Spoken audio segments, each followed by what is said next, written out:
अस्सलाम वालेकुम, welcome to my channel. कैसे हैं आप सब? उम्मीद है कि सब खैरियत से होंगे। जी तो फ्रेंड्स, आज का मेरा प्लांट है रूबी नेकलेस। ये सक्लेंट प्लांट की वैरायटी में से एक बहुत ही खूबसूरत प्लांट है और सक्लेंट तकरीबन सभी को बहुत पसंद होते हैं। तो सक्लेंट्स वैरायटी में ये जो रूबी नेकलेस है, ये भी अपनी खूबसूरती की वजह से अपनी मिसाल आप है। तो सक्लेंट्स की जितनी भी वैरायटीज़ होती हैं अमूमन वो सभी को अच्छी लगती हैं, लेकिन बहुत सी जगहों पे गर्मी की शिद्दत या सर्दी की शिद्दत ज़्यादा होने की वजह से सर्वाइव नहीं कर पाती। लेकिन रूबी नेकलेस एक ऐसा प्लांट है जिस पे मैं पिछले 2 साल से एक्सपेरिमेंट कर रही थी और अल्हम्दुलिल्लाह कि अब मैं इस कामयाब हुई हूँ और मुझे इसकी नेचर की समझ आ चुकी है। तो जो लास्ट समर गुज़रा है, ये प्लांट पूरा साल मेरे पास सर्वाइव किया है। ये मैंने लास्ट ईयर मंगवाया था, उस साल तो ख़त्म हो गया, लेकिन जो लास्ट ईयर मंगवाया था वो अल्हम्दुलिल्लाह अब तक बहुत ही अच्छा सर्वाइव किया है। और बरसात के महीने में भी मैंने अपने प्लांट्स की डायरेक्शन चेंज नहीं की थी और इधर ही पड़ा रहा था जहाँ मेरे बाकी सब प्लांट्स पड़े हुए होते हैं। तो नीचे जो अगली फ्रंट की लाइन है वो मैंने सक्लेंट्स की लगाई हुई है। तो सक्लेंट में जो नेकलेस रूबी नेकलेस है, इसको रूबीज़ भी कहा जाता है, इसको रूबी नेकलेस भी कहा जाता है और भी इसके कई नेम हैं और बोटेनिकल नेम भी इसके काफ़ी मुश्किल हैं। बहरहाल हमें इसके नाम से क्या लेना देना, हमें तो प्लांट की खूबसूरती से सरोकार है। तो बहुत ही खूबसूरत प्लांट है और एक तरह से ये, अगर इसको कहा जाए कि हीट टॉलरेंट है तो गलत नहीं होगा। ये काफ़ी हद तक गर्मी को बर्दाश्त कर जाता है और अपनी खूबसूरती इसी तरह से बनाए रखता है। और इस पर बहुत ही खूबसूरत से फ्लावर्स आते हैं, इस तरह से देखें कितने प्यारे प्यारे से फूल हैं। और ये फूल जब ख़त्म हो जाते हैं यानी कि स्पेंट हो जाते हैं तो उनको हमें काट देना होता है। तो इस तरह से आप किसी भी चीज़ की मदद से कट कर दें। और इस प्लांट की प्रोपगेशन बहुत आसान है। जैसे ही इसकी ग्रोथ का मौसम आता है तो आपको नज़र आएगा कि इस प्लांट की कई जगह से रूट्स बनी हुई होती हैं। तो ये देखिए, ये देखें, ये सारी इसकी रूट्स बनी हुई हैं। तो इसकी एक स्टेम को अगर हम कट करके दूसरी जगह पे लगा देंगे या इसका इस तरह से, ये देखें, एक लीफ लेके भी आप कहीं लगा देंगे तो ये प्लांट वहीं से अपनी ग्रोथ स्टार्ट कर लेता है। और सकुलेंट सॉइल किस तरह की पसंद करते हैं, तो मैंने अपने इन प्लांट्स को सिर्फ भल वाली मिट्टी और गार्डन सॉइल है और इसके अंदर मैंने थोड़ी सी रेत डाली है और थोड़ा सा कार्डन कंपोस्ट डाल के इस तरह का मिक्सचर बना के मैंने इसको लगाया था। तो बस ज़्यादा आपने ख्याल इस चीज़ का करना होता है कि आपने पानी इसको बहुत ज़्यादा नहीं देना। जब आप देखें कि पॉट की मिट्टी खुश्क हो रही है तो पानी देना है। मेरे पास तो कल सुबह से बारिश हो रही थी, कल शाम तक बारिश हुई है, उसके बाद थोड़ा टाइम वक्फा आया बारिश का और सारी रात फिर बारिश हुई है। तो मेरे प्लांट यहीं की यहीं पड़े हुए हैं और हैंगिंग बास्केट में लगा हुआ ये प्लांट बहुत ही खूबसूरत लगता है। तो इसको हम कटिंग के ज़रिए किस तरह से लगा सकते हैं और इसकी देखभाल हमने किस तरह से करनी है, किस तरह की मिट्टी लेनी है, ये सब चीज़ें आपके साथ शेयर करती हूँ। तो इससे पहले अगर आप मेरे चैनल पे न्यू हैं तो चैनल को सब्सक्राइब कर लें, साथ में बेल आइकन भी प्रेस कर लें ताकि जो भी वीडियोस नए आए हैं उनका नोटिफिकेशन फ़ौरन आप तक पहुँच सके। तो सबसे पहले बात करते हैं कि इसके लिए पॉट कौन सा अच्छा रहता है। अगर आप बिगनर हैं तो कोशिश आप ये करें कि आप क्ले पॉट में ही लगाएं, यानी कि मिट्टी के गमलों में सकुलेंट्स को ग्रो करें। क्योंकि अगर कभी पानी की ज़्यादती हो भी जाती है तो ये प्लांट सरवाइव कर जाता है, क्योंकि मिट्टी के गमले जो होते हैं वो पानी को अब्जॉर्ब भी कर लेते हैं और इरेशन सिस्टम की वजह से पानी इनके अंदर जल्दी खुश्क हो जाता है। और अगर आप किसी भी प्लांट की नेचर को जान चुके हैं और इसको आप किसी प्लास्टिक पॉट्स में या हैंगिंग बास्केट्स में लगाना चाहते हैं तो उसके अंदर आप जो सॉइल मीडिया बनाएंगे वो थोड़ा सा डिफरेंट बनाएंगे। तो मैं इस टाइम अपने पास एक हैंगिंग बास्केट रेडी कर रही हूँ इसकी, क्योंकि हैंगिंग बास्केट में लगा हुआ इस तरह से ट्रेल करता हुआ बहुत ही अच्छा लगता है।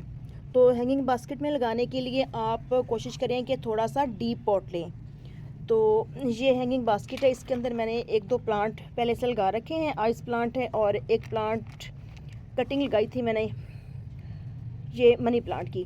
तो इसी के अंदर मैं ग्रो करूँगी। तो ये सॉइल मीडिया कैसा है, तो ये देखें, आप देख सकते हैं कि इसके अंदर रेत और चारकोल, थोड़ी सी कंपोस्ट ये कोकोपीट और थोड़ी सी कंपोस्ट ऐड की हुई है मैंने।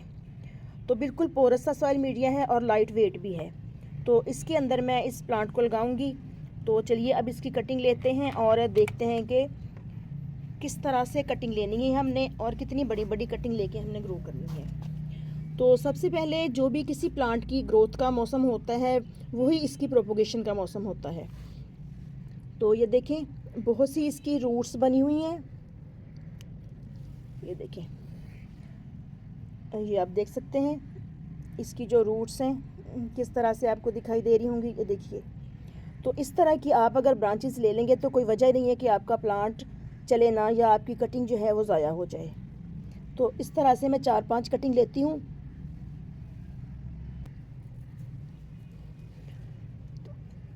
देख के लूँगी ताकि आप भी इसी तरह से जिन ब्रांचेस के साथ रूट्स बनी हुई हों वो ही कटिंग के तौर पे लें। तो ये देख सकते हैं आप, इसके साथ भी रूट्स बनी हुई हैं। ये देखिए,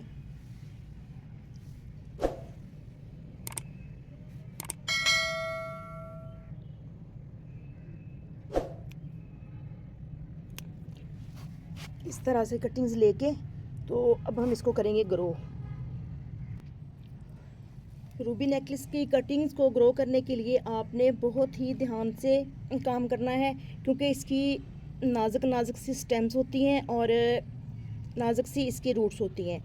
तो आपने यूँ करना है कि किसी भी चीज़ की मदद से थोड़ी सी स्पेस बना लें और इसकी स्टेम को अंदर रख के उसके ऊपर आप इस तरह से सॉइल मीडिया कर दें। और अगर आप इस तरह से वर्टिकली लगाना चाहते हैं तो भी कोई मसला नहीं है, आप इस तरह से कटिंग रखें और इस तरह से उसको सेट कर दें मिट्टी के अंदर। तो यूँ रूबी नेकलेस का प्लांट आपके पास बहुत ही आसानी से ग्रो हो जाएगा। अगर इसकी जो रूट्स हैं वो पास वाले गमलों में सॉइल के टच में आती हैं तो वहीं से ये प्लांट अपनी ग्रोथ स्टार्ट कर लेता है। जिस तरह से मेरे ये आपको स्क्रीन पे 2 पॉट्स नज़र आ रहे होंगे, तो ये किस तरह से 1 से 2 किए हैं मैंने। तो ये पॉट लेयरिंग के ज़रिए किए हैं। एक प्लांट जो था वो मेरा एक ही पॉट में लगा हुआ था, दूसरे पॉट में बिल्कुल भी कुछ नहीं था। तो ये पॉट बिल्कुल इसके साथ मिला हुआ पड़ा था, ये वाला जो पॉट है। तो इधर की जो ब्रांचेस हैं वो इधर गई हैं और उन्होंने वहीं से अपनी रूट्स बना ली हैं। तो वैसे भी जब मैं गार्डन की सफाई वगैरह भी करनी होती है तो एक पॉट को उठाती हूँ, साथ में दूसरा भी उठाना पड़ता है। तो आज हम इनको अलग अलग भी कर लेंगे। आपके साथ ही मैं मिलके शेयर करती हूँ कि किस तरह से मैं इनको अलग अलग करूँगी। तो जितनी भी रूट्स वाली ब्रांचेस होंगी इस तरह से कट करके मैं 1 से 2 पॉट रेडी कर लूँगी और यहाँ से कट करूँगी। लें जी, ये दोनों पॉट हो गए अलग अलग। तो ये देखिए माशाल्लाह ये मेरा पॉट लेयरिंग के ज़रिए बना हुआ रूबी नेकलेस का प्लांट है। तो इसके जितने भी स्पेंट फ्लावर हैं उनको कट कर देंगे और 1 से 2 पॉट हमारे रेडी हो गए। और इधर से फिर जो भी ब्रांचेस मुझे नज़र आएंगी कि इनके ऊपर जो रूट्स वाली ब्रांचेस हैं उनको मैं अलग कर लूँगी और दूसरे पॉट में लगा लूँगी। ये देखिए इस तरह से।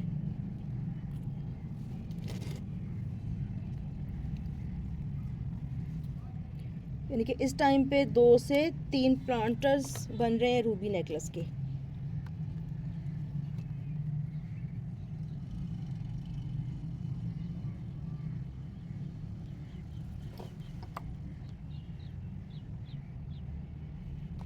तो इसी तरह से ये आप देख सकते हैं इसकी रूट्स, ये देखिए इसकी कितनी प्यारी रूट्स हैं। तो इनको बस आहिस्तगी के साथ हमने सॉइल के टच में डाल देना है और ये देखिए यहीं से ये प्लांट अपनी ग्रोथ स्टार्ट कर लेगा और हैंग करता हुआ ये प्लांट बहुत ही खूबसूरत लगता है।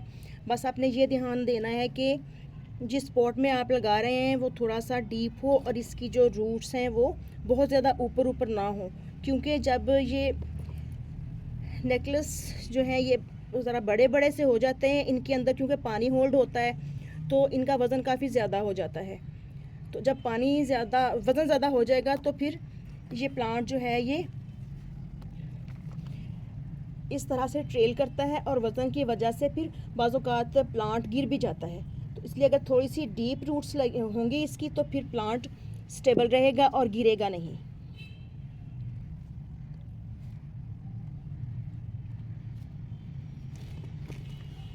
तो इस तरह से जो नेकलेस ये टूट जाते हैं, इसकी ये वाली जो पत्तियां होती हैं उनको भी फिर मैं इसी तरह से रख देती हूँ पॉट के अंदर, तो वहीं से ये प्लांट अपनी आगे ग्रोथ स्टार्ट कर लेता है। इसकी रूट्स बन जाती हैं और प्लांट बहुत ही खूबसूरती के साथ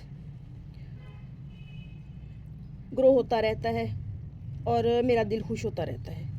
क्योंकि एक प्लांट लवर के लिए आप जान सकते हैं कि प्लांट की एक एक पत्ती निकलना और प्लांट का ग्रो होना कितना अहम होता है और कितना सुकून देने वाला प्रोसेस होता है। बेशक ये एक सब्र आज़मा काम होता है, लेकिन गार्डनिंग कर भी सब्र वाले लोग ही सकते हैं जिनके पास सब्र हो। तो बार बार प्लांट्स को उठा के निकाल के या जब हम पत्तियां रखते हैं तो उनको उठा उठा के देखने से बेहतर है प्लांट को आप इजीली ग्रो होने दें। और रात क्योंकि मेरे पास बारिश होती रही है तो मिट्टी गीली है, अब मैं इसको पानी नहीं दूंगी। तो इस तरह से आप भी एक पौधे से बेशुमार प्लांट्स बना सकते हैं अपने पास, चाहे कोई भी प्लांट हो। तो अगर इसको मैं चाहूँ तो इस टाइम मैं पूरी की पूरी जो इसका ये बंच है या इसका रूट बॉल निकाल के तो इसको मैं दूसरे पॉट के अंदर या हैंगिंग बास्केट के अंदर भी शिफ्ट कर सकती हूँ। बट फ़िलहाल एक हैंगिंग बास्केट रेडी कर लूँ, इसका रिज़ल्ट मुझे अच्छा तो फिर इंशाल्लाह मैं दूसरी बनाऊँगी। इस प्लांट को बहुत ज़्यादा फर्टिलाइज़र की भी ज़रूरत नहीं होती।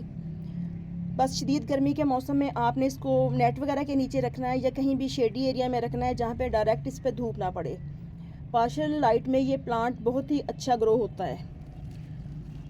तो जब आपने देखना है कि इसकी मिट्टी खुश्क हो रही है तो फिर आपने इसके अंदर पानी डालना है। और जब इस प्लांट के अंदर एक दफ़ा फर्टिलाइज़र बना के जो मिट्टी में बना के हम डाल देते हैं प्लांट को मिट्टी के अंदर, वही काफ़ी होता है। बार उसको फर्टिलाइज़ करने की ज़रूरत नहीं है। बट अगर आपका प्लांट बिल्कुल ग्रोथ नहीं कर रहा तो आप कोई फर्टिलाइज़र देना चाह रहे हैं तो फिर आप यूँ कीजिए कि अपने प्लांट को या तो लिक्विड फर्टिलाइज़र डालिए, DAP या NPK भिगो के उसको आप रख दें 12-24 घंटों के लिए। उसके बाद फिर आप उसको डाइल्यूट करें, काफ़ी सारा पानी डाल के इसकी पत्तियों पे स्प्रे भी कर दें और पॉट के अंदर भी डाल दें। तो यूँ आपके पास बहुत ही हेल्दी और ख़ूबसूरत सा प्लांट जो है वो रेडी हो जाएगा।